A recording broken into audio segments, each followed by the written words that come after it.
Hi guys, welcome to another episode of Tees, Foam and Terrain and all that. And today we are tackling our relatively new project. So one of the reasons I've kind of brought this new project forward and sort of showed you guys an introduction to it last Saturday, on Saturday's episode, is because often the amount of time that I've got to actually do the whatever I'm working on ready for getting the video out is actually really quite small, particularly between the Saturday and the Tuesday. It's probably my fault. Probably should have just done one episode a week, but I've quite enjoyed doing two, and it does push me. But it does mean that the Tuesday episode project is a little bit smaller. So this is a project that I will be able to dip in and out of. Hopefully I can, if I need a project that's a little bit quicker to do, I can pull something out of this project and get it done. So without further ado, we're going to jump down to the workbench and we're going to see what we're working on today. And welcome to the workbench, and today we're going to be looking at creating one of the support options for the Eros Force, which I went through on Saturday's episode and kind of explained who they are. But the support option we're going to be creating today is the transportation rings. Now the transportation rings are, yes, heavily inspired by the ones seen on Stargate. And for this, I wanted to create something in the game, the transportation rings, that would allow the Eros Force to have essentially a point on the table that they could deploy from without having to come either through the gate itself or from one edge of the table. And this will potentially give that force a sort of a tactical advantage at times. It might be that they can deploy behind the enemy and catch them sort of in a sort of a trap. So to create this, what I've done, I've already sort of started the project, but didn't get very far with it, and hence why I'm doing it today to get this part finished. Now what I've done is I've taken an ordinary base. I've got a bit of MDF, circle MDF, which actually came with one of the Gate MDF kits. This was a surplus piece, but it actually looked like it would be a good size for fitting the rings inside it.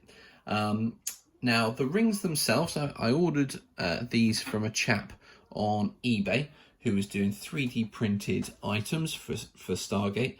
And I asked him if he could do some rings for the transportation rings, as he didn't do them, and I couldn't find them anywhere else. Scratching and building these would have been a bit of a nightmare. But he very kindly designed these for me and then 3D printed them, and they fit inside the ring rather nicely.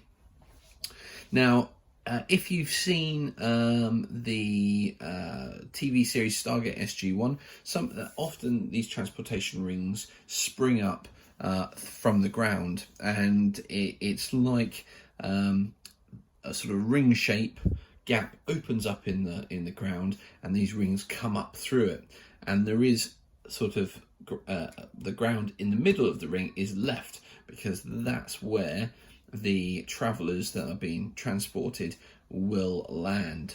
So what I plan to do, I should say I've got 5 of these rings, alright, and they all stack together, but I don't want them stacked together. So what I'm going to do first of all, I've put a bit of 3mm foam in the middle. I've gone over that with Mod Podge to seal it essentially. The next thing I want to do is take some filler and like I do on a lot of my projects, I'm going to use it to make a smooth transition from the ring to the base. Okay, so I'm going to do that first. I'm going to let it dry. Then what I will do is I will use some sharp sand the middle part here and the outside of the ring, and probably on top of the ring as well. In the gap I'm going to use some very fine sand just to create a little bit of texture, but not to bring it up nearly as thick, anywhere near as thick as the actual ring, which I believe is about 3 mil. So that's what I'm going to do. Once it's all dry, I will then probably prime it with some black spray paint, okay, and then we'll move on from there to do the ground covering, but I'll come to that and we'll probably do that as a time lapse. I will do the filler as a time lapse and the sand, and just so you can kind of see it all.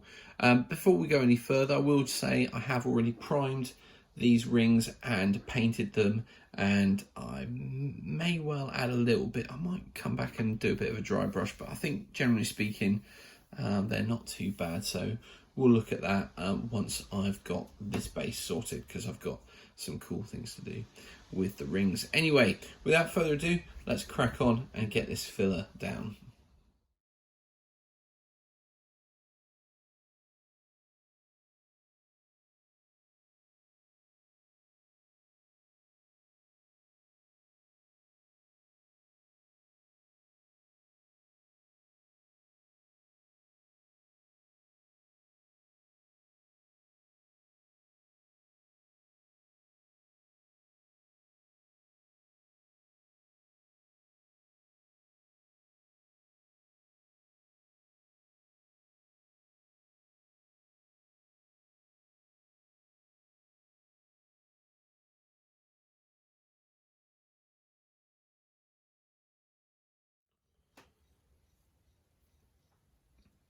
And having completed the filler and done all the adding the sand and all that, I've gone and given it a prime, and here it is.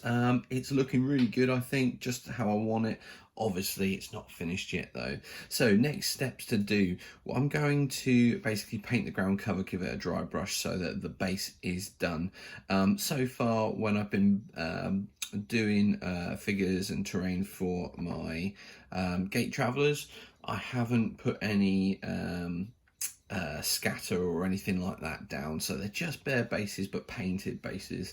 I haven't quite decided what I want to do with that, so I will have a think about that.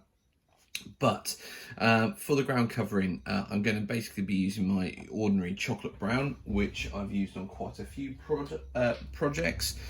This is again the cheap acrylic chocolate brown, and feeling it, I might need to get another one soon because it is getting a bit low. The only thing that is different is the gap between the inside of the circle and the ring itself. I'm going to paint with a burnt umber. Again, it's another cheap acrylic paint, but it's just going to give a little bit more of a darkness. I want to give this impression that it sort of drops down into the ground, or almost opens up, almost like it's where the rings go when they aren't being used, like a storage area. And of course, when the rings are down, this gap wouldn't be there, that it would sort of close over. But I'm modeling it from the point of view of you know, it is open and people are going to be transporting in. So without further ado, we're going to time lapse it again. I'll get this painted. I will do a dry brush using, oh, sorry for knocking the camera.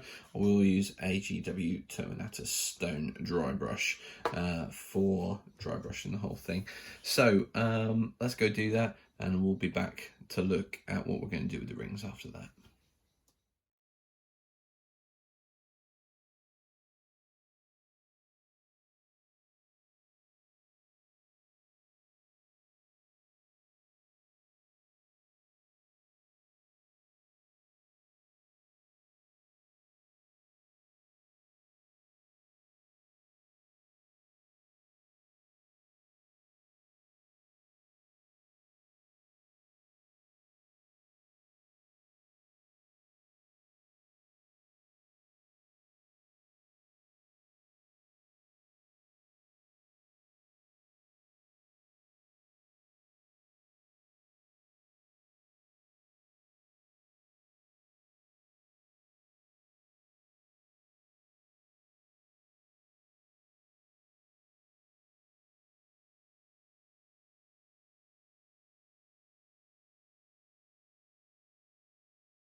So, having completed the ground cover, I've now painted it all up and given it a dry brush.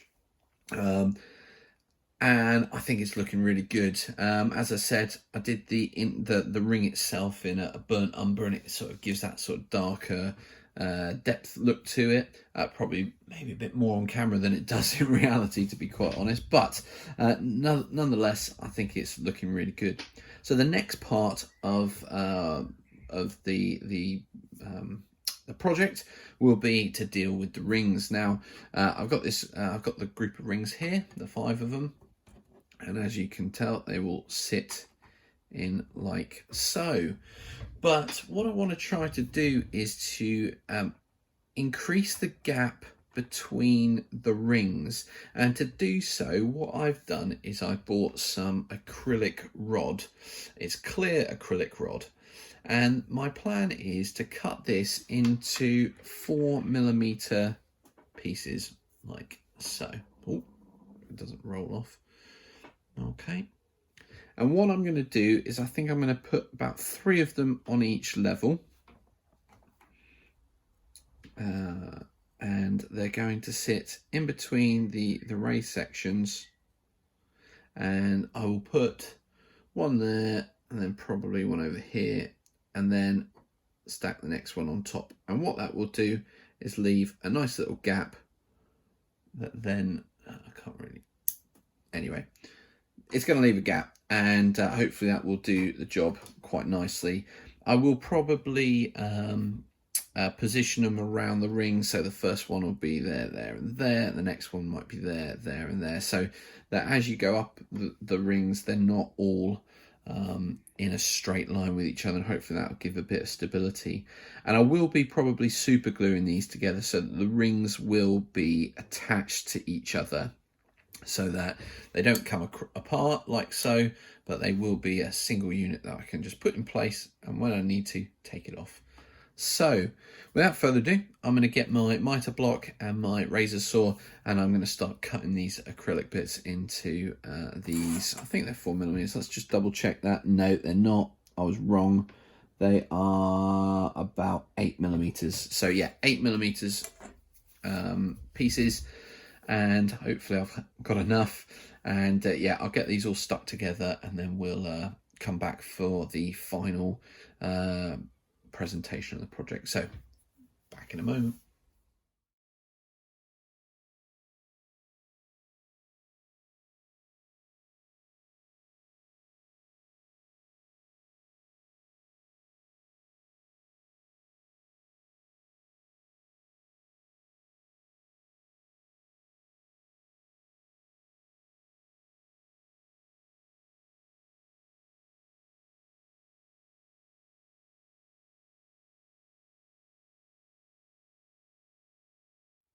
And here we have the final product. I do think that at some point I will probably add a bit of scatter or flock or something to the base, just to give it a little bit of variety of colour. But for the meantime, as I said before, with my figures being based in a very similar way to this, it all ties in for now. I'm really pleased with how the rings came out. As you can see, the clear acrylic really works. It keeps them at distance. It's a nice solid structure now. I can pick that up, take it off, put it back on with no concern of things falling apart. And that was just a bit of super glue to get that done. And I do think when looking at it from a distance, the clear acrylic actually isn't as obvious as it looks on the camera when you hold it up like so. So I'm really pleased with that. So just very quickly, how will it work in game in terms of gameplay? What I will probably do is leave the base like so on the table somewhere to show where. Well, what I would probably do is actually not have it on the table at all to start with, and I will mark it on the map, and then when I choose to use it, I will then place this in the position, and the rings come up. Obviously, the team or whoever it is transports down. We have a team of Bellator. So they're all based on pennies, and I can fit 3 of them on there quite comfortably. In hindsight, maybe it would have been nice to have be able to put a team of 4 or something like that. I think in terms of gameplay, when you've got a unit of 6 that comes down, obviously they don't all fit there. We'll just have to imagine that the other 3 were in the group, and then when these guys move away, add the extra figures in. But I'm really pleased with how it's all come together. It's just like I wanted it. Obviously, when they're ready to go, they'll get on the space. This will come down, and then they're gone. So let's pop that back on. This is the transportation ring that I've been looking forward to building. It's one of the support options for the Bellator or the Eros Force in Contact Front Gate Travelers. And if you've liked this video, please give it a thumbs up. I know sci-fi gaming is not for everybody, but for me, growing up with Stargate, it's been a real inspiration to me, and something I've wanted to get on the table, and hopefully I'll be getting some more playtesting done on it very soon. So I'd love to hear your comments. What do you think? Do you like what I've done? It all makes a big difference when it comes to sort of me thinking, oh, right, I've got to do another video. Just knowing that people are watching and commenting and liking what I'm doing just gives me that enthusiasm to keep going. And always, guys, if you're enjoying the videos that I'm producing, then please feel free to hit that subscribe button. Not looking for any money, just looking for your support. And hopefully you're getting a lot out of watching these videos as I am making the videos. So until the next one, which will probably be back next Tuesday with some naval action. Now that I've got some reinforcements from our Argentinians arrived. Obviously stay safe, and we'll see you in the next episode. Take care.